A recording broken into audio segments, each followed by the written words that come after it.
Any country that has political instability will hurt its economy. Gulo sa politika maaaring makaapekto sa ekonomiya kung magpapatuloy pa ayon sa NEDA. Nananawagan po kami na ipasa ang mga batas na nagtataas ng sahod ng mga empleyado, hindi lang sa pamahalaan, ngayon din sa private sector. Alam ko po na dahil sa charter change na isinusulong sa People's Initiative, marami sa ating mga Senate employees ang nag-alala. Ilang empleyado ng Senado nagprotesta bilang pagtutol sa charter change. Subcommittee nadidinig sa resolution of both houses number 6, walang tatalakaying political amendments. Napaka-symbolic din kasi akala kasi nila walang nakatira doon sa may bandang area ng Kalayaan Island. Tatandaan natin at ang Kalayaan ay isang munisipyo ng probinsya ng Palawan.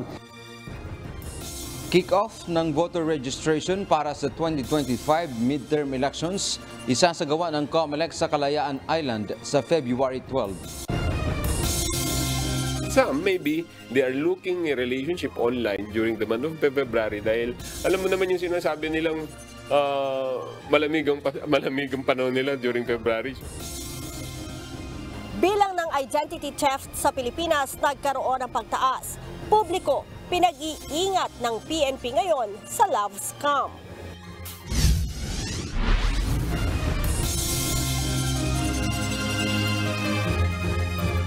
Magandang hapon Pilipinas at sa buong mundo.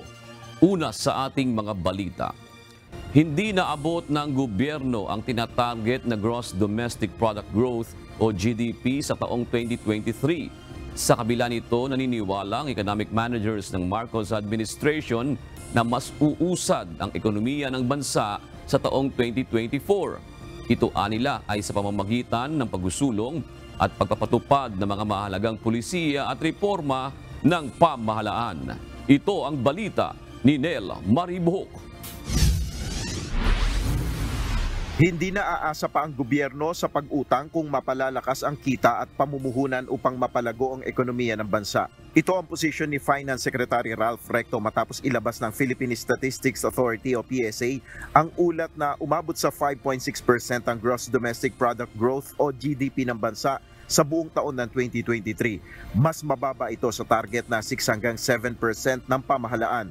Ang GDP ay ang kabuuang halaga ng mga produkto at serbisyo na ginawa sa loob ng bansa sa loob ng itinakdang panahon. Ito ay indikasyon kung umaangat ang kakayahan ng mga tao na magkaroon ng matatag at maginhawang buhay. Ayon sa kalihim, susi sa paglago ng ekonomiya ang katiyakang may abot kaya at sapat ang supply ng kalakal sa bansa.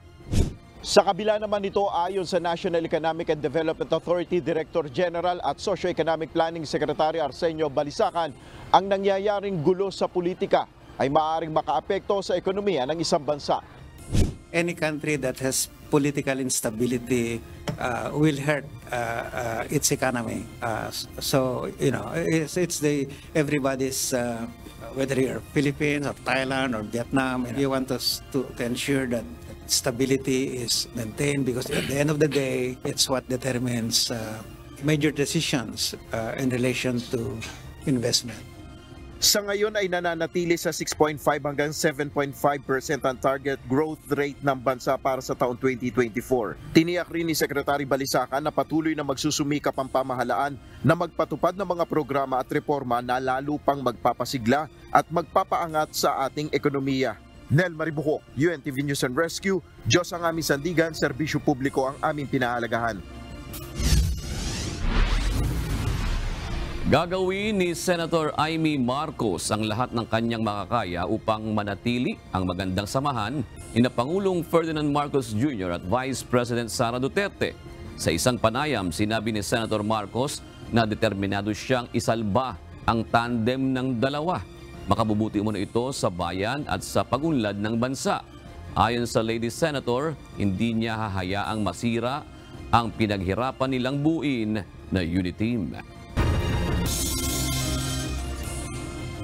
Hinamon ni Vice President Sara Duterte ang mga nag-aakusa sa kanya ng pagkakasangkot sa Oplantokhang at extrajudicial killing sa Davao City na magsampa ng kasong murder sa kanya sa anumang korte sa Pilipinas. Samantala, nais namang paimbestigahan ng isang mambabata sa House of Representatives ang umano'y kaugnayan ng Vice Presidente sa drug killings. Ito ang balita ni Rosalie Cos. Wala na itong debate sa testigo at mga tao na nakapalikod sa kanya. Mag-file kayo ng kasong murder laban sa akin dito sa Pilipinas. Mag-file kayo ng kasong murder laban sa akin. Ito ang matapang na pahayag ni Vice President Sara Duterte sa mga nag-aakusa sa kanyang sangkot siya sa Oplan Tukhang at Davao Death Squad o DDS.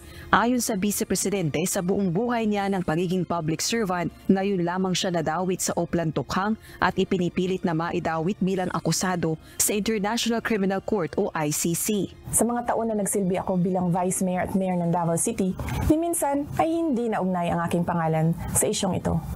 Bigla na lang nagkaroon ng testigo laban sa akin nang mahalal ako na Vice President. At kabilang na nga ako ngayon sa mga akusado sa International Criminal Court. Ginawa ni VP Sara ang pahayag matapos ang akusasyon ng dating pulis at self-confessed Davao Death Squad o DDS member na si Arturo Las Cañas na utak umano ang Vice President ng Oplan Tukhang. Muli namang iginiit ni Vice President Duterte na paglapastangan sa ating soberanya at sa karangalan ng Pilipinas ang pagpupumilit ng ICC na pakialaman ang justice system ng bansa.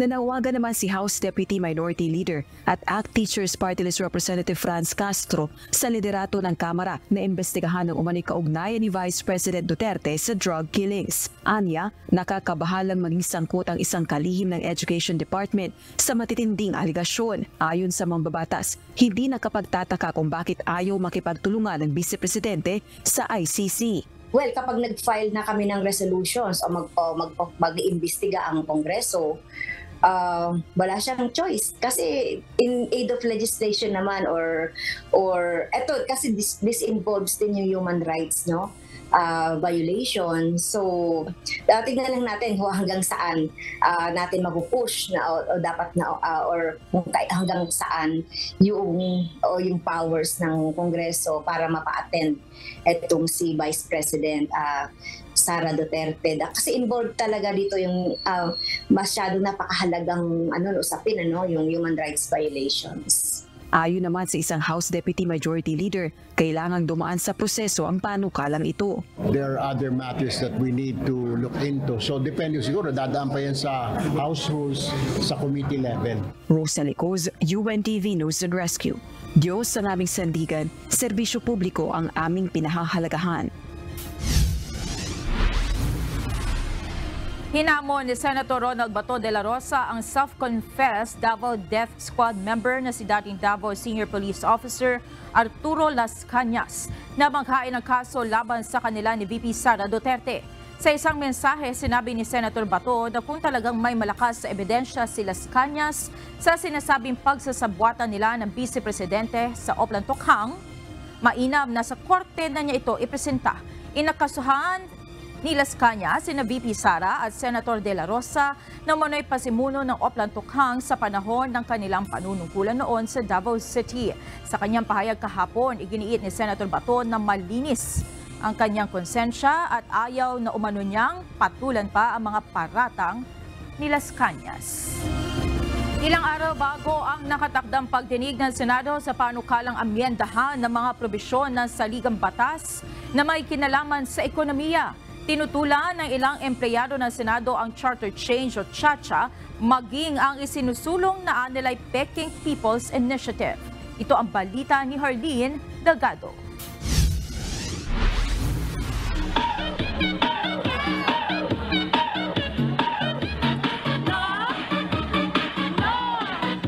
Idinaan sa pag-indak ng ilang miyembro ng Unyon ng mga empleyado ng Senado ang kanilang pagtutol sa charter change o CHA-CHA. Giit ng sandigan ng mga empleyadong nagkakaisa sa adhikain ng demokratikong organisasyon o Senado, hindi napapanahon ang pag-amyenda sa saligang batas. Ang dapat nilang pagtuunan ng pansin ang mga problema ng ordinaryong Pilipino. Nananawagan po kami na ipasa ang mga batas na nagtataas ng sahod ng mga empleyado, hindi lang sa pamahalaan, ngayon din sa private sector, ensure ang job security, ang food security, dahil yan po ang mga issues na dapat nating pag-usapan sa ngayon. Tinututulan din ng Senate Employees Union ang kontrobersyal na People's Initiative at bagkus tinawag itong peking inisyatibo sa Senator J.V. Ejercito na sang-ayon sa economic chacha na kaisa rin sa pagtitipon at nagpahayag ng pagtutol sa People's Initiative. Sa isang mensahe, tiniyak ni Senate President Juan Miguel Mig-Zubiri na poprotektahan ng Senado at ang mga empleyado nito. Alam ko po na dahil sa charter change na isinusulong sa People's Initiative, marami sa ating mga Senate employees ang nag-alala. Gagawin ko ang lahat para protektahan ang ating demokrasya, protektahan ang ating institusyon, at protektahan ang ating mga empleyado. Sa Lunes, sisimulan na ng subcommittee ng Senate Committee on Constitutional Amendments and Revision of Codes ang pagdinig sa resolution of both houses number 6 na layong amyendahan ang economic provisions ng saligang batas. Pero pangamba ng ilang grupo, bubuksan lang nito ang pinto para sa political chacha. Kahit ano pa yan, kahit anong formasyon o pamamaraan ng pag-tinker with the Constitution means might as well nabuksan na. Masyadong maiksi yung termino ng isang presidente. So, it's important na sa economic chacha pa lang, irehistro na natin bakit siya mali. Tingin nyo ba ang ating kahirapan galing sa Constitution? I don't think we should blame the Constitution for the corruption and the poverty that's happening today. Kasi may kontraktualisasyon. Kasi walang lupa ang magsasaka. You can never, ever develop if that's the situation of the economy. Kung magdidinig sila para lang ipalabas nila ang mga kamalian ng paggagawa ng PI, kung ano man ang gusto nilang sabihin sa PI, edi papayag kami dyan. Pero kung mag-meeting sila para ituloy ang chacha, no kami dyan. Tiniyak naman ni Senator Juan Edgardo Sonny Angara na siyang mangunguna sa pagdinig na limitado lamang sa economic amendments ang magiging diskusyon at hindi tatalakayin ng anumang amyendang pampolitika. Harleen Delgado, UNTV News and Rescue. Diyos ang aming sandigan, serbisyo publiko ang aming pinahahalagahan.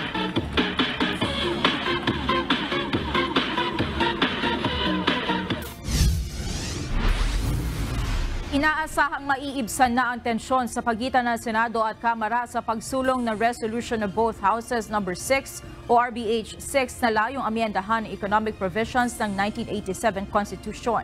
Ayon kay House Deputy Majority Leader at ACT-CIS Party List Representative Erwin Tulfo, direktiba ni House Speaker Martin Romualdez sa mga kapwa kongresista, balik trabaho na sa gitna ng bangayan kaugnay ng kontrobersyal na People's Initiative Campaign. Ito ang balita ni Rosalie Cos.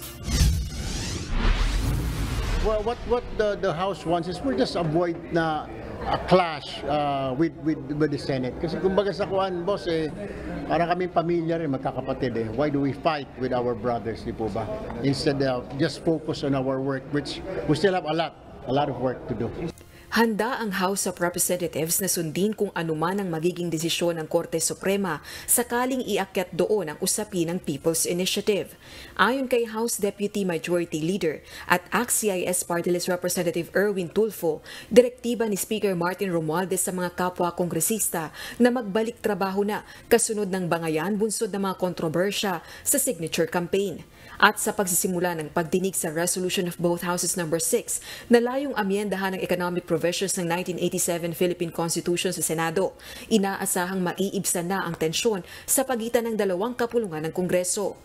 Ayaw na nga ho natin ng nagkakaroon ho ng problema na nagwakawatak-watak po yung bayan at lahat, imbis na mag-focus sa pagpasa ng mga batas, napo-focus na lang po sa away, bangayan. Ang gusto po ni Speaker, everybody, sa caucus po kahapon, the instruction was just work. Kinakailangang maipasa sa Senado at Kamara ang RBH 6 na inihain ni Senate President Juan Miguel Zubiri.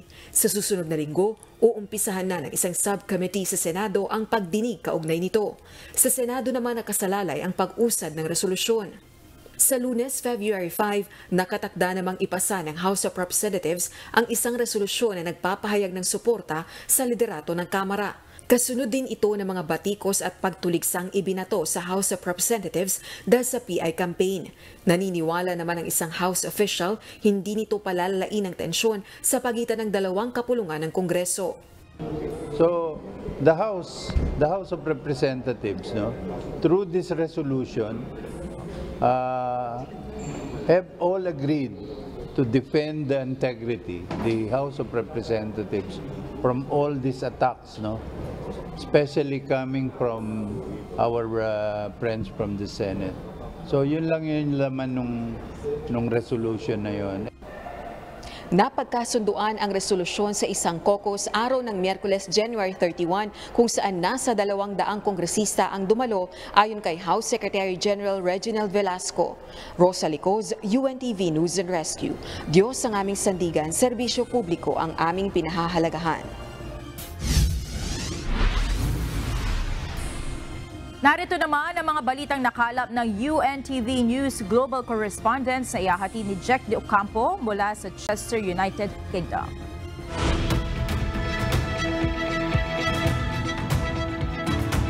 Jack, magandang araw sa iyo. Jack, mainit ngayon yung usapin sa Estados Unidos, no? Kaugnay ng kawalan umano ng safety standards ng mga social media platforms na nagre-resulta sa child exploitation. Diyan ba sa UK may ganitong problema rin at papaano ito tinutugunan ng pamahalaan? Yes, Monica. Actually, katulad ng ibang bansa at syempre dahil alam naman natin na social media ay buong mundo dinaabot niyan. Ganyan din ang problema sa United Kingdom. Actually, ayon nga sa National Society for the Prevention of Cruelty to Children, isa sa 20 mga bata sa United Kingdom ay haranas ng sexual abuse, no, o sexual exploitation. Kaya naman naipasa doon sa House of Lords and House of Commons, no, o yung sinatawag natin na Online Safety Act na malapit nang maisa batas, kung saan yung mga companies, yung mga social media platforms na hindi makatutugon doon sa requirements para protektahan yung mga bata against sa sexual exploitation ay maaaring pagmultahin ng umaabot sa 18 million pounds o 10% ng kanilang annual global income. Yes, Monica. Sige, Jack, ibigay mo na ang mga balita sa iba't ibang panig ng daigdig. Sumusuporta sa Gaza Aid ang Palestinian Refugee Agency o UNWRA ng United Nations ayon kay UN Secretary General Antonio Guterres. Ito ay matapos suspindihin ng ilang bansa ang pagkakaloob ng pondo dahil sa pahayag ng Israel na 12 UNWRA staffers ang kasama sa October 7 attacks ng Hamas. Ayon sa mga pinuno ng UN agencies, mapanganib at magre-resulta sa pagguho ng humanitarian system sa Gaza ang hindi pagbibigay ng pondo sa UNWRA. And yesterday I met with donors to listen to their concerns and to outline the steps we are taking to address them. UNRWA is the backbone of all humanitarian response in Gaza. I appeal to all member states to guarantee the continuity of UNRWA's life-saving work. Ipagpapatuloy ng Beijing at Washington ang mga pag-uusap upang mapigilan ang patuloy na production ng mga ingredient ng fentanyl. Ito ang balita ni Grace Aguado. Nagtungo si Deputy Homeland Security Advisor Jen Daskal sa Beijing noong Martes, January 30 para sa isang inaugural meeting ng isang Counter-Narcotics Cooperation Working Group. Kasama nito ang high-level na mga opisyal mula sa State Department, Treasury Department of Homeland Security at Justice Department.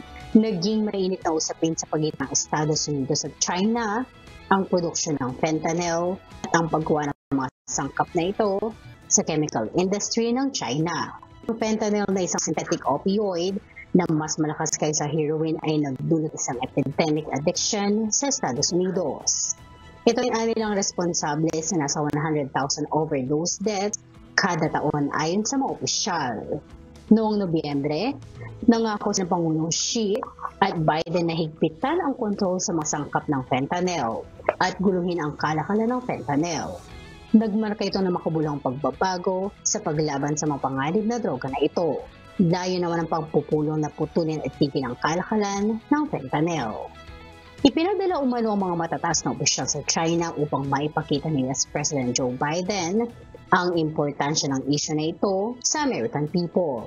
Ayon naman kay Minister for Public Security Wang Xiaohong, ang pagtatag ng isang China-US Working Group kontra fentanyl ay isang mahalagang common understanding na isinagawang pagpupulong ng dalawang leader noong nakaraang taon. Grace Aguado, UNTV News and Rescue. Diyos ang aming sandigan, serbisyo publiko ang aming pinahahalagahan. Maglulunsad ang European Union ng isang naval mission sa Red Sea sa loob ng 3 linggo. Layo nitong protektahan ang cargo ships laban sa mga pag-atake ng Houthi rebels sa Yemen. Sa gitna ito ng pinsala sa trade at dulot ng pagtaas sa global market. Target itong simulan sa February 17 at 7 EU countries ang nag-commit ng pagpapadala ng mga barko o eroplano. Paalala sa mga manonood, ang susunod na balita ay nagtataglay ng mga sensitibong impormasyon kaya pinapayuhan ng mga magulang na gabayan sa panonood ang kanilang mga anak. Humarap sa US Senate ang Chief Executive Officers ng social media giants para sa pagdinig sa issue ng child exploitation. Ito ang balita ni Sonicos. Let me ask you this. There's families of victims here today. Have you apologized to the victims? Would you like to do so now? I'm sorry for everything that you've all gone through. It's terrible. No one should have to go through the things that your families have suffered. And this is why we invest so much and are going to continue doing industry-leading efforts. Napilitang humingi ng tawad si Facebook founder at Meta CEO Mark Zuckerberg sa US Senate hearing ngayong araw matapos sumailalim sa matinding pagtatanong ng mga senador sa isyu ng kakulangan ng safeguards o proteksyon ng social media platforms sa mga kabataan. Nagsimula ang pagdinig sa testimonya ng ilang bata at magulang na nagsasabing sila o ang kanilang mga anak ay nakaranas ng pananamantala sa social media. May mga magulang din na dumalo ang nawalan ng anak dahil umano sa suicide. Sa pagdinig, inisa-isa ni US Senator Josh Hawley ang umano'y nagagawang kapahamakan sa kabataan ng Instagram na pagmamayari ng Meta mula sa isang internal study ng dating empleyado ng social media giant. Let me show you some more facts. Here's some information from a whistleblower who came before the Senate, testified under oath in public. He worked for you. It's a senior executive. Here's what he showed he found when he studied your products. So, for example, this is girls between the ages of 13 and 15 years old. 37% of them reported that they had been exposed to nudity on the platform unwanted in the last 7 days. 24% said that they had experienced unwanted sexual advances they'd been propositioned in the last 7 days. 17% said they had encountered self-harm content pushed at them in the last 7 days. Sinampahan na ng kaso ng New Mexico ang Facebook dahil sa umano'y hindi sapat na safeguards para sa mga kabataan mula sa sexual predators sa social media. Tinanong din ng mga senador ang CEO ng TikTok sa umano'y data privacy breach ng kumpanya at relasyon nito sa Communist Party ng China. Sinabi pa ng senador na tinatrack ng TikTok ang galaw ng mga journalists sa US, maging ang mga IP addresses at user data upang ma-identify kung sino ang ginagawa ng mga ito ng negative stories. Why should your platform not be banned in the United States of America? You are owned by a Chinese communist company or a company based in China. The editor-in-chief of your parent company is a Communist Party secretary. Your company has been surveilling Americans for years. Senator, I disagree with your characterization. Many of what you have said, we have explained in a lot of detail. TikTok is used by 170 million Americans. Ang naturang pagdinig ay gagamitin upang maisulong ang mga panukala na makatutulong upang matigil ang online child exploitation. Sonicos, UNTV News and Rescue, USA. Diyos ang aming sandigan, serbisyo publiko ang aming pinahahalagahan. At yan ang mga balita mula sa iba't ibang panig ng mundo. Mula dito sa Chester, United Kingdom, ako si Jack De Ocampo. Magandang gabi. Wala pang naiulat ang Council for the Welfare of Children na kaso sa Pilipinas ng mga minor de edad na nabibiktima ng artificial intelligence o AI-generated child sexual abuse and exploitation. Ngunit binigyan diin ng ahensya na dapat mas maging maingat ang mga magulang sa pagbabantay sa kanilang mga anak sa paggamit ng internet sa gitna ng paglaganap ng mga ganitong kaso sa buong mundo. Ito ang balita ni JP Nunez. AI-generated child sexual abuse and exploitation materials, base po sa PNP Women and Children Protection Center, wala pa pong nare-report niyan sa Pilipinas. Nakababahala ngayon ang paglaganap ng child sexual abuse and exploitation sa iba't ibang bahagi ng mundo sa pamamagitan ng artificial intelligence o AI-generated images. Gayunman, sinabi ng Council for the Welfare of Children na wala pa namang naiuulat na ganitong kaso sa Pilipinas. Ngunit sa Estados Unidos, libo-libo na ang kaso ng AI-generated child abuse. Paliwanag ni Undersecretary Angelo Tapales na siyang Executive Director ng Council for the Welfare of Children, nakukuhaan niya ang AI-generated images ng mga bata sa pamamagitan ng mga open source na website. Gayon din sa image generating tools at image editing softwares. Sa pamamagitan nito, maaaring i-edit at gawing mahahalay ang larawan ng mga kabataan at saka ibebenta sa dark web. Yan po ay tinetrade or binebenta sa dark web. So batay po sa mga pag-aaral po sa ibang bansa, like kunyari po sa United Kingdom, meron silang mga na-monitor na ganito, and of course ang pangambaho nila, the realism is really incredible. So photorealistic images daw po yung talagang nakikreate, talaga po nakakabahala, kaya po binabantayan po natin. Ayon kay Yusek Tapales, mahalaga ang papel na dapat gampanan ng mga magulang o guardian sa pagmomonitor sa mga bata sa paggamit ng internet upang maiwasang mabiktima ng ganitong kriminalidad. It's really important to recognize harmful contents tsaka harmful people in the internet. Pag dubious website, sabihan niyo po ang mga anak niyo, huwag pong pumasok dyan, huwag makipag-usap po sa mga hindi kilala. Of course, talk to your children, spend time with them. The family should be involved. Payo ng Council for the Welfare of Children, kapag mayroong mga kahina-hinalang bagay sa internet o na biktima ng child sexual abuse and exploitation, maaari nila itong itawag sa helpline ng ahensya sa 1383. Nauna nang humiling sa Kongreso ang Department of Justice para pag-aralan ang mga posibleng hakbang laban sa artificial intelligence na nagagamit ngayon sa sexual exploitation sa mga kabataan. JP Nunez, UNTV, News and Rescue. Diyos ang aming sandigan, serbisyo publiko ang aming pinahahalagahan. Bumaba ang bilang ng krimen na naitala sa bansa ngayong buwan kumpara noong nakaraang taon.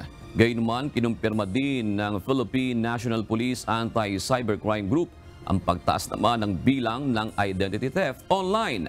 Nagbabala rin ang pulisya sa tinatawag na love scam lalo na ngayong buwan ng Pebrero.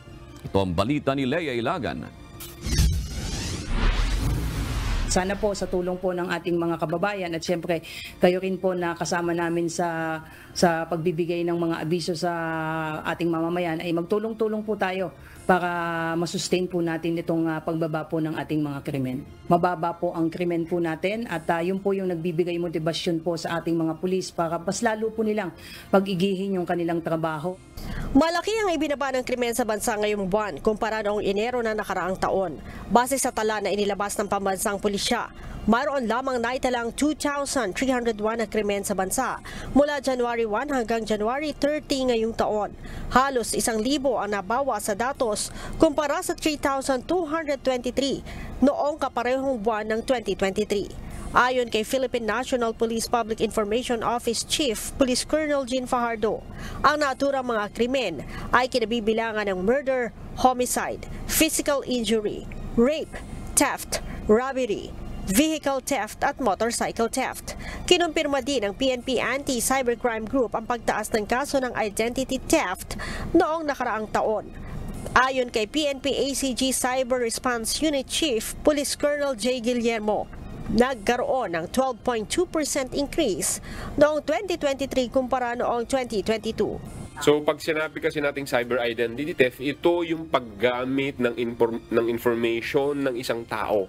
So merong legitimate na tao, kinukuha ang kanyang identity through the use of social media or through email, even YouTube channels or any platform that can identify a person na ito ay parang it is a true person pero somebody is manipulating that information. Bukod sa identity theft, nagpaalala din ang PNP Anti-Cybercrime Group sa modus operandi na kung tawagin ay love scam, lalo na ngayong buwan ng Pebrero. Madalas na nabibiktima ng love scam ay ang mga naghahanap ng karelasyon online. Ilan sa mga profile ng love scammers ay ang sad boy, sad girl, kung saan nagkukwento ng malungkot na buhay niya ang scammer para makuha ang atensyon mo. Mayroon ding tinatawag na the seducer, kung saan mayroong magandang profile at nakikipag-usap ng may sexual tone.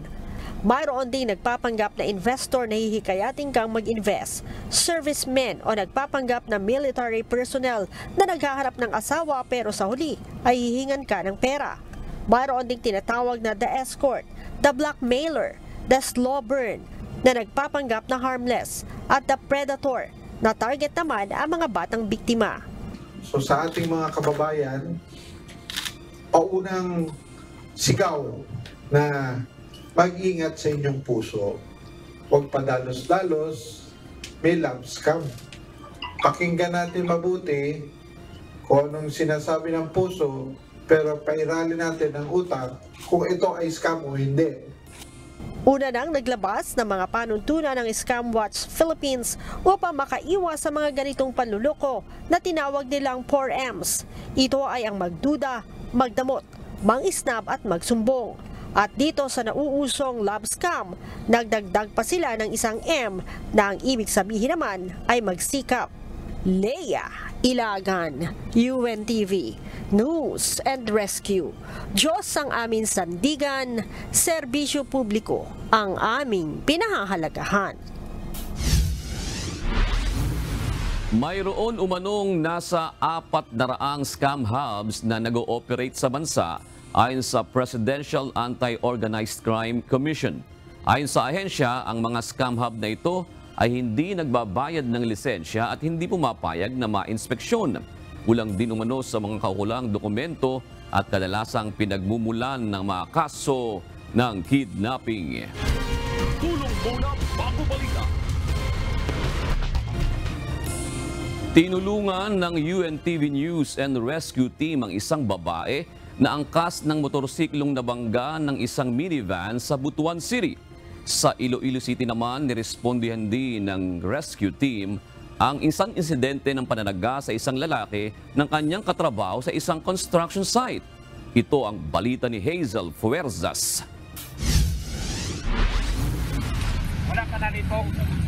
Ha? Wala ka. Hindi ka katukaon. Ha? Masala yung kamot ka. Wala. Wala. Sayot pagkaon sila na po. At ang mga kila sa kinanan tayo ang kanay. Kanang duha. Ika pwede makatitog pa ka din. Dili. Ipala na yung sa titabil. Bakit dito niya yung nakuha mo na kung pinabay mo yung Isang bangga ng motorsiklo at minivan ang nerespondihan ng UNTV News and Rescue Team sa intersection ng GP Rosales Street at U Street sa Barangay Limaha, Butuan City, pasado alas 8 kagabi. Nadatnan ng team ang dalawang sakay ng motorsiklo na parehong nakaupo sa gitna ng kalsada. Base sa assessment ng team, wala namang pinsalang natamo ang driver ng motorsiklo. Pero ang angkas nitong babae, nagkaroon ng pamamaga at pasasaka ng bahagi ng kanyang binti na kagad namang nilapatan ng paunang lunas. Kinilala ang babaeng sakay ng motorsiklo na si Ivy Tagunsod, 19 years old. Ayon sa driver ng motorsiklo na si Wally Pulido, iyahatid na sana niya si Ivy pauwi mula sa pinapasukan nitong eskwelahan nang mangyari ang insidente. Siyempre ulan, so nasa kung una nga maginahinay lang kay wa mo po gidalian kay uli naman po mi. So well pa uli mi. Nakita na ko tong tong sakyanan niya nakabangga sa mo na patabok siya. So wala pa lang siya sa agyanan, wala pa lang ni sulod yang sakyanan. Ako na siyang gibusinahan. Kay tanaw na ko yang sakyanan is wa man siya nagsignal. So para sa ako, wa siya nagsignal, so matik nga mo tabok ra siya. So kami nanami diri sa kananan, diri sa Ocean Seafoods, nanami dira. Gibusinahan ako siya. Kusog gid ang busina, gipundo ra gid na ako. Kaya abi na ako makadungog siya. So tinga ko, well pa dool mi. Di man siya mohunong pod. Pasulod pod siya gapil. So alanganin na pug kayo mo mohunong pa ko kay pasulod naman mi sa palahos na mi. Niabot gid siya sa amo mo nang nabanggaan mi niya. Matapos ang inisyal na assessment at pagbibigay ng paunang lunas kay Ivy, inihatid ito sa Butuan Medical Center. Samantala, iniimbestigahan naman ng mga pulis ang driver ng minivan na nakabangga sa dalawa. Isang tawag mula sa Iloilo City Emergency Responder natanggap ng UNTV News and Rescue Team bandang alas 11 kagabi.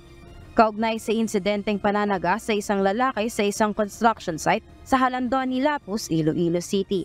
Sugat sa ulo, pisngi at tagiliran ang tinamo ni Rene Bolano, 32 anyos na dinatnan ng team na nasa Lapaz, Iloilo City Police Station na.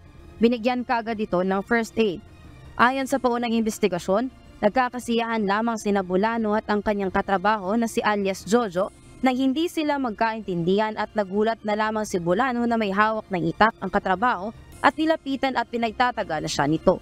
Nagdesisyon naman ang kanyang pinsan na siya na lamang ang magdadala kay Bolano sa pinakamalapit na ospital. Hazel Ferzas, UNTV News and Rescue. Diyos ang aming sadigan, serbisyo publiko ang aming pinahahalagahan.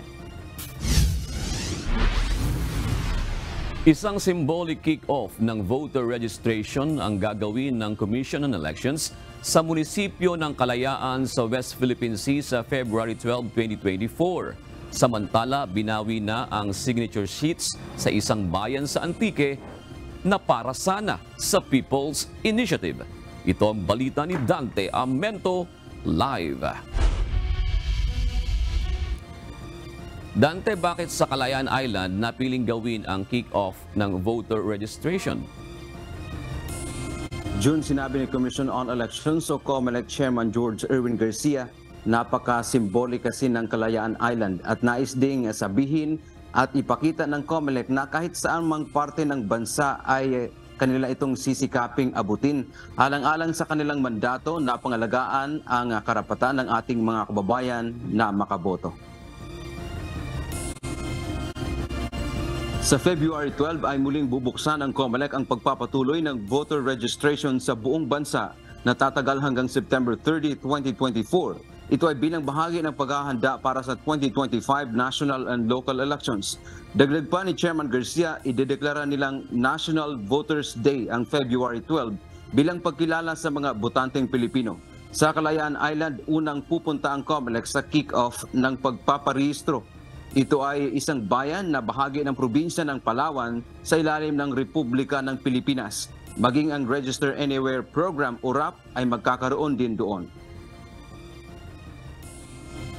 Napaka-symbolic din kasi akala kasi nila walang nakatira doon sa may bandang area ng Kalayaan Island. Tatandaan natin at ang Kalayaan ay isang munisipyo ng probinsya ng Palawan. And therefore, dahil bilang isang probinsya, meron siyang mayor, meron siyang mga local officials, and isa siya talagang munisipyo. Bukod sa Kalayaan Island, magtutungo rin ang COMELEC sa iba pang malalayong lugar, Juno, maging dyan sa Baguio City sa February 25, kasabay ng Panagbenga Festival at din sa Mindanao Region para hikayatin ang ating mga kababayan na magparehistro. Target ng COMELEC na makapagparehistro ng 3 milyong mga bagong botante.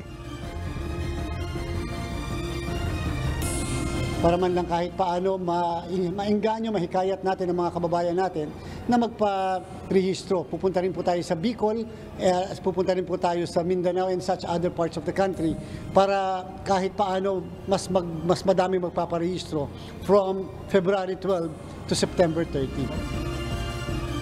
Samantala, isang araw matapos suspindihin ng COMELEC ang pagtanggap ng signature sheets para sa People's Initiative, sa bayan ng Hamtik, Antique ay binawi ang mga pirma na nasa halos 400 pahina na katumbas ng 3,757 na pirma. Ibinalik na rin ng nag-retrieve ng signature sheets ang certification na inisyu ng COMELEC. Sinabi naman ng poll body na maiging bawiin na lang ng mga ito ang mga signature sheets, baka masira o mawala pa sa kanilang mga tanggapan. Therefore, siguro po kasama na rin po yun sa ating panawagan na kung sa kanilang palagay ay may safety sa kanilang mga kamay. Yung po mga dokumentong aming tinanggap, okay lang po na i-withdraw sa amin. Binigyang diin pa ni Chairman Garcia matapos nilang suspindihin ang pagtanggap ng mga pirma ay nakagaan ito sa kanilang trabaho. Ngayon ay mapagtutuunan na nila ng atensyon ang mga paghahanda para sa 2025 elections at kabilang na nga rito June ang voter registration. Medyo nakangiti ang inyong Commission on Election. So kahit paano po medyo nawala sa aming mga dibdib yung napakabigat din na trabaho na inaasahan natin kung sakasakali magtutuloy-tuloy pa muna itong mga pagtanggap natin ng mga lagda. June, sa kabilangan ng agam-agam na baka tatanggap pa rin ang COMELEC kasi may mga nagsabi baka may mag-attempt pang mag-file o mag-submit ng signature sheet sa COMELEC offices sa iba't ibang panig ng bansa. Tiniyak ng COMELEC sa ngayon ay suspendido lahat ng mga proceedings kaugnay nito. At kaugnay naman June ng gagawin ng muling pagbubukas ng voter registration sa February 12. Inanunsyo din kanina ng COMELEC na lahat June ng voter certification, ito yung kinukuha ng ating mga kababayan. Halimbawa sila ay kukuha ng passport o iba pang mga dokumento, ay hihingan sila ng voter certification. So inanunsyo kanina ng COMELEC, starting February 12, libre na yan June, lahat ng ating mga kababayan na gustong makakuha niya. No? At kanina din ay nagkaroon ng, sa ibang banda ay nagkaroon din ng pre-bid conference. Ito naman yung ano ba yung gagamiting telco o ano bang transmission ang gagamitin para sa 2025 midterm elections. Subalit kanina ay wala pa namang nagsumite ng mga prospective bidder o wala pang nagsumite ng kanilang bid documents. Pero ayon sa COMELEC, hindi pa naman kanina ang deadline kasi nga pre-bid conference pa lamang at inaasahan nilang may magbibid sa mga darating na araw. Yan na ang update mula dito sa Manila. Balik sa June. Dante, isang tanong lang. Ano ang dahilan nung pagbawi noong isang bayan ng Antique ng kanilang noong kanilang mga signature sheets na yan? Ito ba'y dahil sa panawagan ng COMELEC o dahil ayaw na talaga nila sa People's Initiative na yan? Alam mo Jun, yan din ang ating tanong, no, bagamat walang naibigay sa atin ang COMELEC kung ano yung naging dahilan. Ang nangyari kasi dito Jun, kung matatandaan ng ating mga kababayan, kahapon officialing sinabi ni Chairman Garcia na nawagan siya na kung maaaring bawiin na. Pero yung itong pagbawi, nangyari ito noon pang at 30, noong isang araw pa, no? Binawi a day after na sinabi ng COMELEC na kanila nang sinuspindi lahat ng proceedings kaugnay nga dito sa sinasabing ang isinusulong na People's Initiative. Nakalagay doon sa parang memorandum ng kanilang election officer ay binabawi na nga itong particular dyan. Nakikita natin sa video yan yung actual na pagbawi ibinigay ng election officer. So sa ngayon June, wala pang tayong nakuhang impormasyon kung ano ang particular na dahilan noong hindi natin din alam dyan kung nagbawi ba, yun ba yung proponent mismo o kaya napag-utusan lamang. Aalamin natin sa mga susunod na pagkakataon kung mayroong maibigay sa ating ang COMELEC na kasagutan hinggil dyan, June. Maraming salamat, Dante Amento. Halos nasa 4 na milyong metriko tonelada ng bigas ang kinakailangang angkatin ng Pilipinas para mapunan ang demand sa bansa. Ito ay dahil ayon sa ilang industry players, posible umanong kulangin ng bigas mula sa aanihing palay ng mga lokal na magsasaka ngayong dry harvest season. Ito ang balita ni Nestor Torres. 70 to 80% from Vietnam. So, yung guarantee na figure, medyo at least hindi na tayo takot na magkakaroon tayo ng kakulangan dito sa ating local production.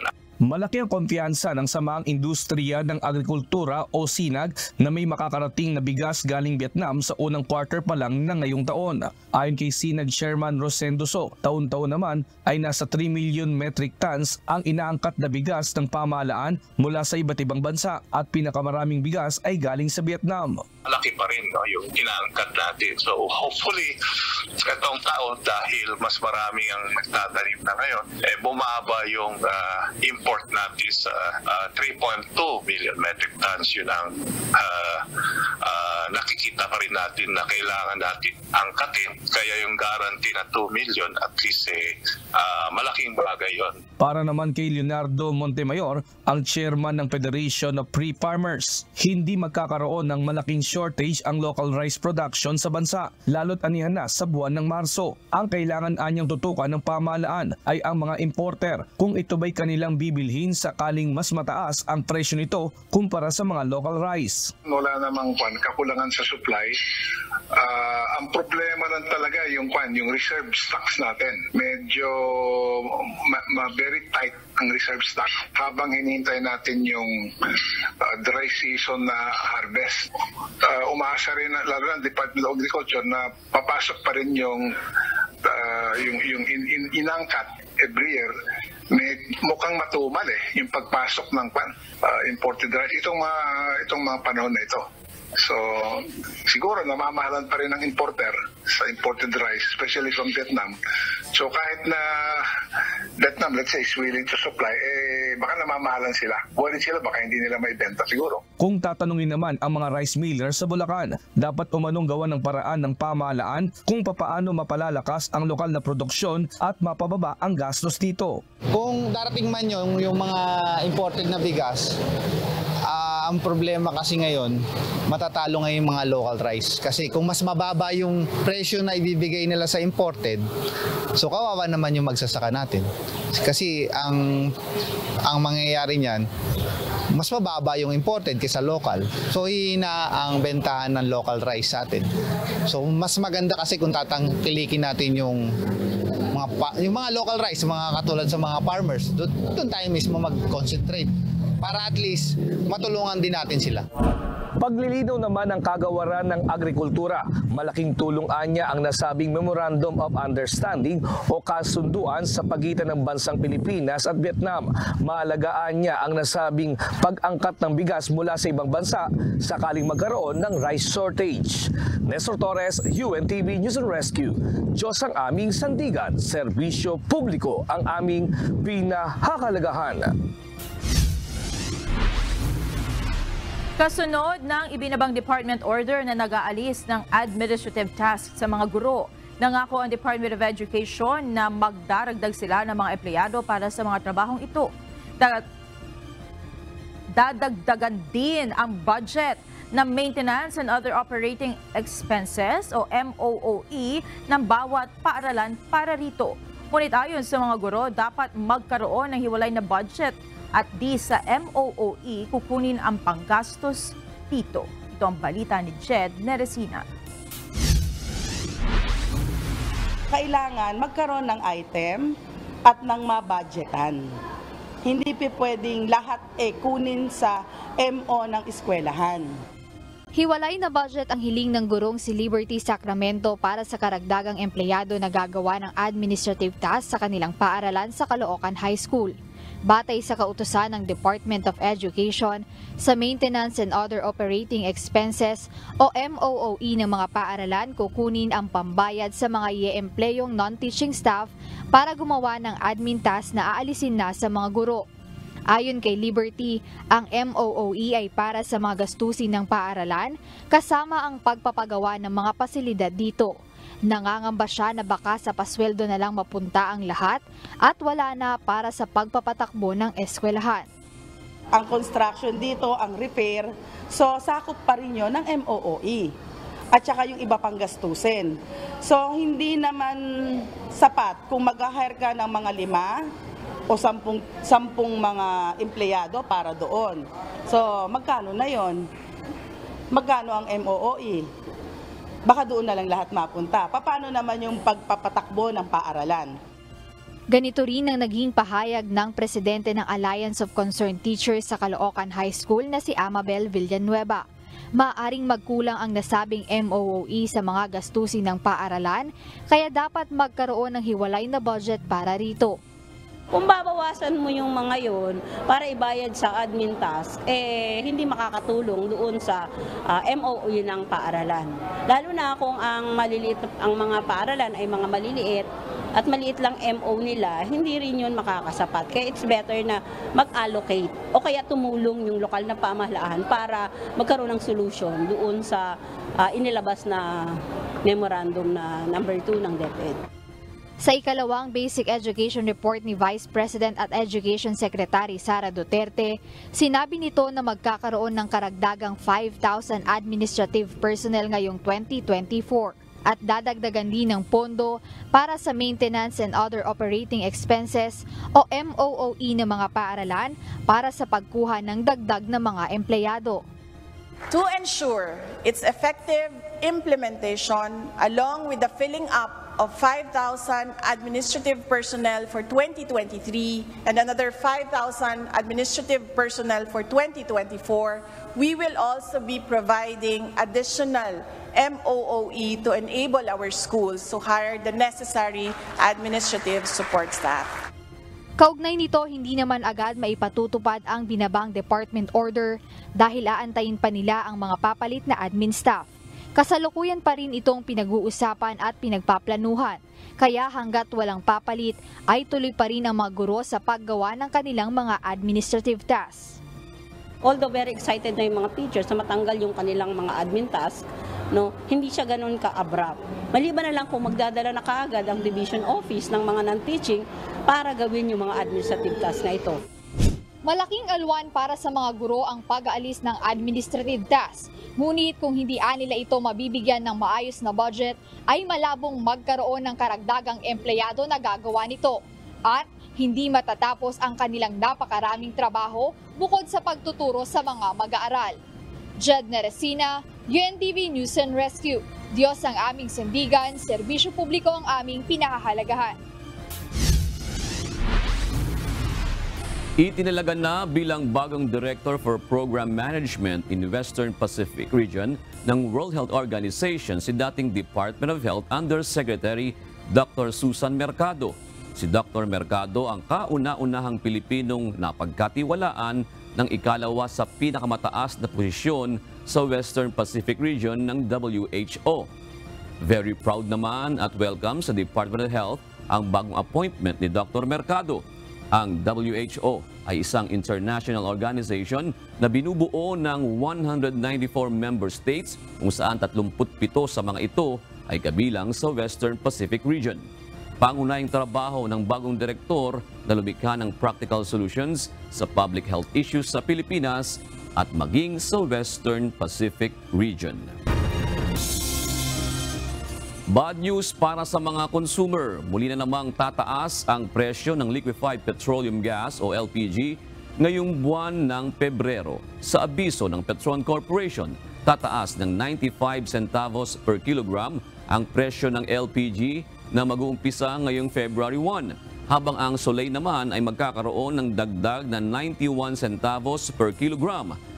Katumbas ito ng mahigit sa 10 piso na dagdag presyo sa kada 11 kilogram na tangke. Samantala, magpapatupad naman ng 70 centavos per kilogram na taas presyo ang Regasco. Ito na ang ikalawang sunod na buwan ngayong taon na tumaas ang presyo ng LPG. Nagsasagawa na ng fact-finding investigation ang Philippine Coast Guard sa nangyaring banggaan ng 2 pampasaherong sasakyang pandagat kahapon ng tanghali sa karagatang sakop na Batangas. Sinuspindi rin muna ng PCG ang biyahe ng iba pang mga water taxi doon. Ito ang balita ni Ryan Lacanlale. May automatic suspension na kinonsider yung Coast Guard District Southern Tagalog, si Commodore Tavilla, in coordination with Marina, na hindi mo na palayagin yung anumang asset ng water taxi. Hindi na muna pinapayagang maglayag ang lahat ng water taxi ng kumpanya ng Hop and Go habang iniimbestigahan ng Philippine Coast Guard ang banggaan sa karagatan kahapon ng tanghali sa Verde Island Passage sa Batangas.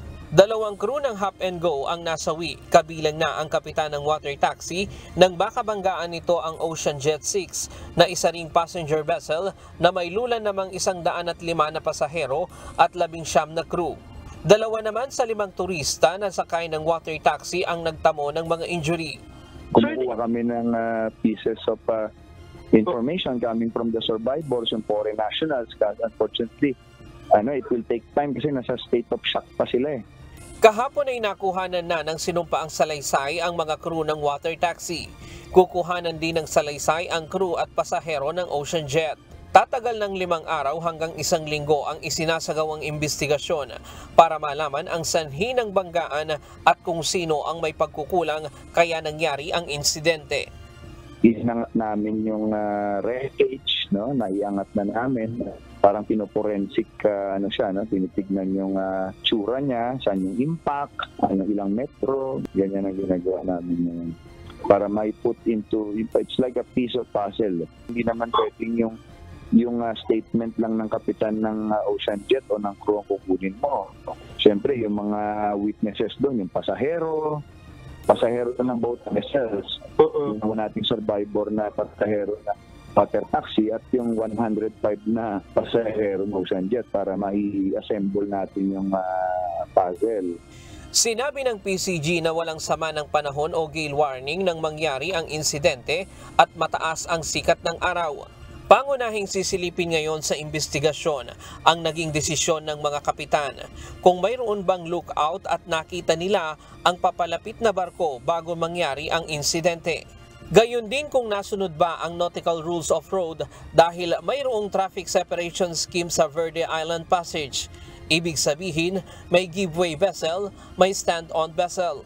Maging ang kanilang naging aksyon para maiwasan ang banggaan. Kinokonsidera din nila ang lagay ng panahon at kung gumana ba ang radar ng mga barko. Atin titignan din po yung gamit ng mga barko, kung lumabas ba sa radar at gaano kalayo. Kasi yung area na yon ay may traffic separation scheme at titignan din kung sila ay nasa tamang pwesto nung sila ay parehong naglalayag. So yun ang mga bagay na titignan at hopefully matapos kagad yung investigation.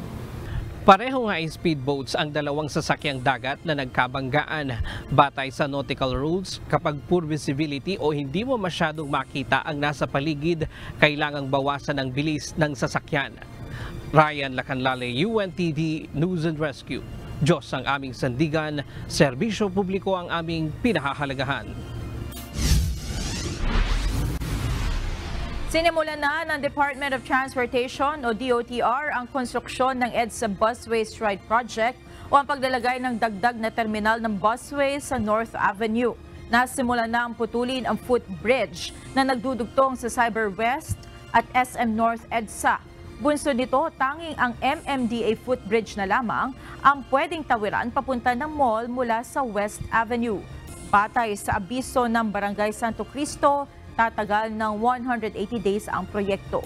At upang hindi ito magdulot ng pagbigat ng daloy ng mga sasakyan, isasagawa lamang ang konstruksyon mula alas 11 ng gabi hanggang alas 5 ng umaga. Magpapatupad din nila ng traffic rerouting sa lugar kapag mayroong bahagi ng kalsada na kakailanganing isara.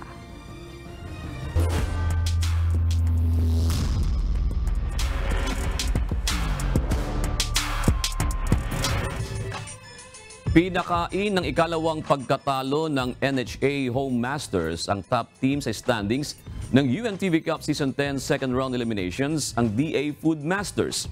Nagwagi naman ang Senate Defenders sa kanilang neck-and-neck battle ng Ombudsman Graft Busters, habang tinapos na ng GSIS Furies ang kanilang 5th losing streak matapos manalo laban sa PNP Responders.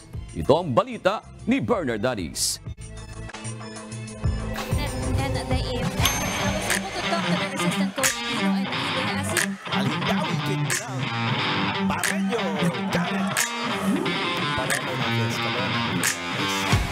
Muling nakabalik sa winning momentum ang GSIS Furies. Ito ay matapos nilang dominahin ang PNP Responders sa triple header ng UNTV Cup Season 10 second round eliminations kahapon sa Nova Desi Convention Center sa Quezon City sa score na 94-75. Best player of the game si Rene Boy Bansali na humakot ng 28 points, 11 rebounds, 5 steals at assist at 2 blocks. Dahil sa panalo, natapos na ang 5th losing streak ng GSIS na huling nagwagi noong November 19, 2023. Magandang senyalis ito para sa GSIS dahil nabuhay ang kanilang chance na makapasok pa sa quarterfinals. Subalit kailangan pa nilang maipanalo ang huli nilang 2 laban kontra sa Senate Defenders at second place ngayon sa standing na AFP Cavaliers. Sa ngayon umangat sa ika-8 pwesto ang GSIS mula sa ika-9 na pwesto na may 4-5 win-loss record. Habang ang PNP ay nalaglag mula sa 7th spot sa ika-9 na slot na may 4 na panalo at 5 talo. Yeah, we just watched yung games namin. We saw some things that we need to adjust. And then also yung players just wanted to win this game. They wanted to win badly. That's why I think we won the game. Well, actually wala kaming preparation sa GSIS kasi until now, yung detail order ng mga police is wala pa. So, meron kaming 2-day practices. Halos ilan lang nakakapunta kasi may mga trabaho silang dapat unahin.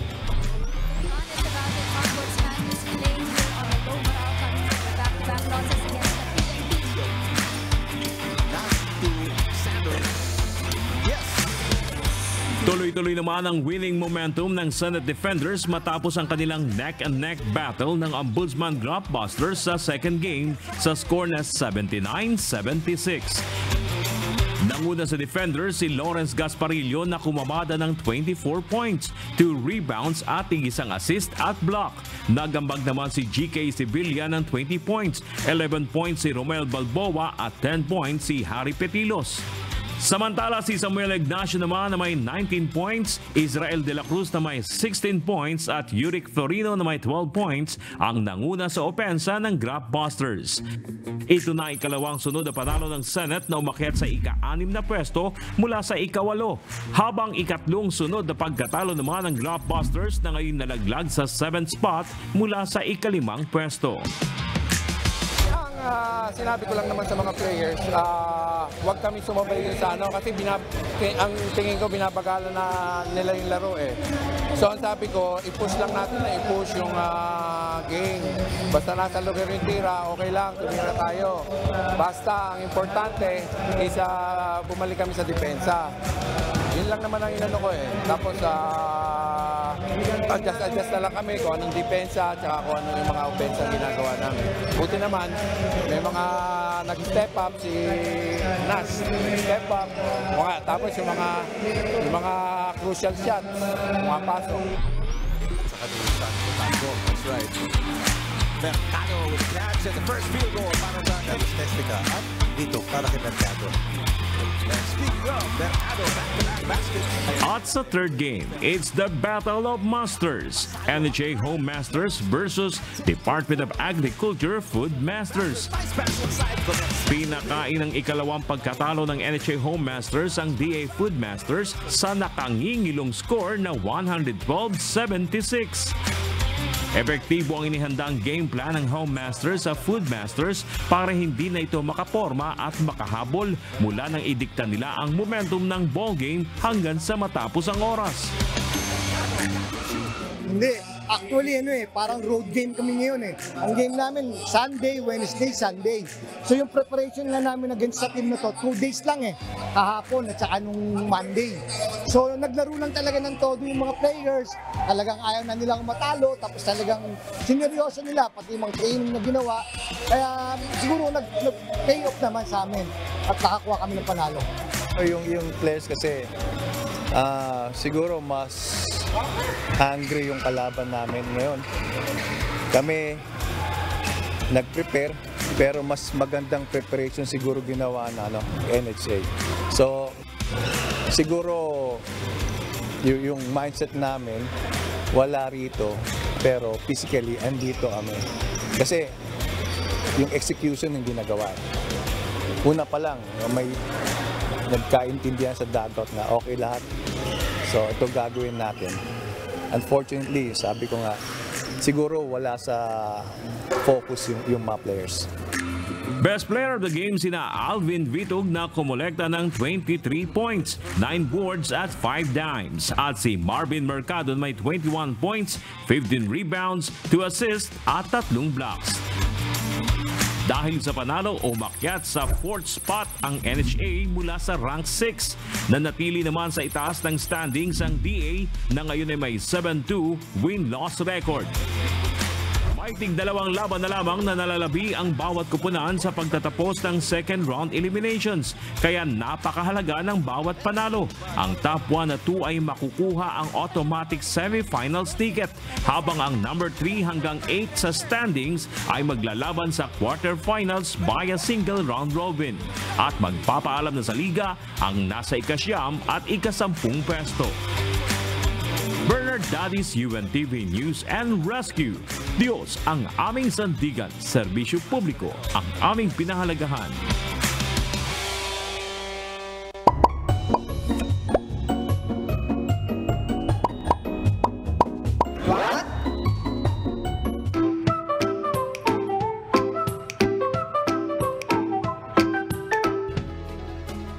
Dagdag kaalaman po, hindi nyo ba napansin bakit tila ang tagal matapos ng buwan ng Enero? Buting na tayong maniwala sa forever dahil tila hindi natatapos itong January. Pero alam nyo, may paliwanag ang mga eksperto dyan. Ang isa sa sinasabi nilang dahilan ay katatapos na ng December o holiday season. Masaya ang lahat, puro celebration, then biglang mawawala. Ito ang pakiramdam na after ng kasiyahan, biglang babagsak yung pakiramdam na yon at makakaramdam naman tayo ng pagkainip. Isa pa ay mula sa pagkakaroon ng maraming pera ng mga tao at bigla itong naubos na nagpabagsak sa damdamin ng ilan. Sinasabi na parang biglang hinugot sa atin ang nararamdaman nating kasiyahan pagdating ng Enero, lalo na't karamihan balik na naman po sa trabaho. Kung tayo raw ay nakakaramdam ng discomfort, mas nafo-focus ang atensyon natin sa pakiramdam na ito kaysa sa pagtakbo ng oras at ng mga araw. Sinasabi rin na mas maraming nakakaramdam ng pressure dahil sa mga hindi na-accomplish na goals noong nakaraang taon. Mas bumabagal daw ang oras para sa kanila. Ang rekomendasyon ng mga eksperto ay mag-focus po tayo sa ating kalusugan, magkaroon ng kompletong tulog at mag-schedule ng lakad o outing with friends. Kayo po, nainip ba kayo itong January? Parang haba, no? Yan po ang paliwanag ng mga eksperto. Sana may natutuhan kayo at laging tatandaan, mapalad po ang tao na nakakasumpo ng karunungan at ang tao na nagtatamo ng kaunawaan.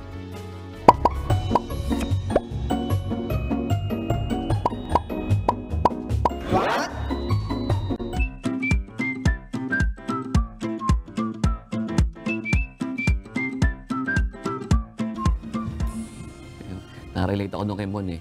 Saan part? Dun sa haba ng January. Marami nga ako naririnig na ganyan, nahabaan sila sa January. Kasi nahabaan ako sa parking space. Sa amin kasi may parking lot ka na sa bahay, tapos meron ka rin sa kalsada, yung sa block nyo. Eh, meron kami kasunduan ng mga homeowners na ganitong buwan, dito ka sa kabilang side, dito ka sa kabilang side. Eh, 31 yung January. Alugi yung February. At is leap year ngayon, 29 days naman. Doon ako nakarelate kay Mon eh. Pero yung pala, meron palang gano'n na, na explanation. Oo. Psychological pala mo. Naramdaman ko parang tagal nung January. Ano ba? Na-feel mo ba? Sakto lang. Sa akin na-feel ko, parang ang tagal-tagal nung January. Parang, ayun pala yung paliwanag doon. Kasi from doon sa December na puro tayo saya, celebration, yung mga tao, then biglang bagsak. Ang technical talaga na paliwanag is yung hormone natin na dopamine. Di ba yun yung nagpapasaya sa atin?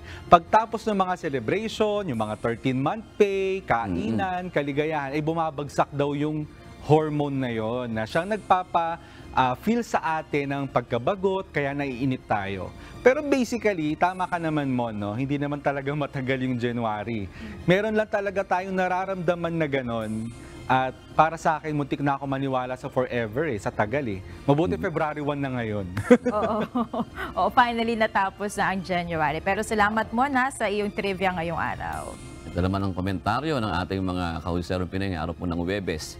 Ito naman, love scams. Sabi po ni Melski, naku, ingat tayo dyan sa love scam. Isa na ako dyan, naabudol. Sabi, makikipag-meet up pero paasa lang at buti na lang, block ko na siya. Hashtag single, ano yan? Single life. Oh.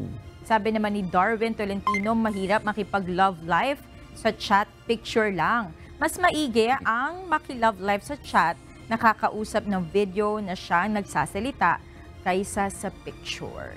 Yan. Shoutout po sa ating po mga kausin na sina Ka-Travel Bro, si Jeanlyn Ramos Tipak-Tipak, at si Marlene Carandang, gayon din po kay Ramonito Corbeta.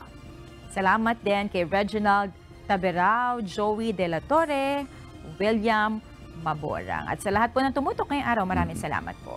At mga kasambahay, kung may mga istorya po kayong nais balikan sa Ito Ang Balita, pwede nyo po ito uling mapanood sa amin pong mga official social media account. Magtungo lamang po sa UNTV News and Rescue YouTube channel at i-click ang subscribe button. Ngayon din po sa aming Facebook at TikTok accounts. Mapapanood nyo rin po dito ang iba pang news programs ng UNTV at na po ang iba pang video ng nag-iisang public service channel. Kaya, subscribe, like, and share. Narito ang salita ng Diyos na ating sandigan mula sa aklat ng Juan 12:50 na nagsasabi, "At nalalaman ko na ang kanyang utos ay buhay na walang hanggan. Ang mga bagay na sinasalita ko ay ayon sa sinabi sa akin ng Ama. Gayon ko sinasalita."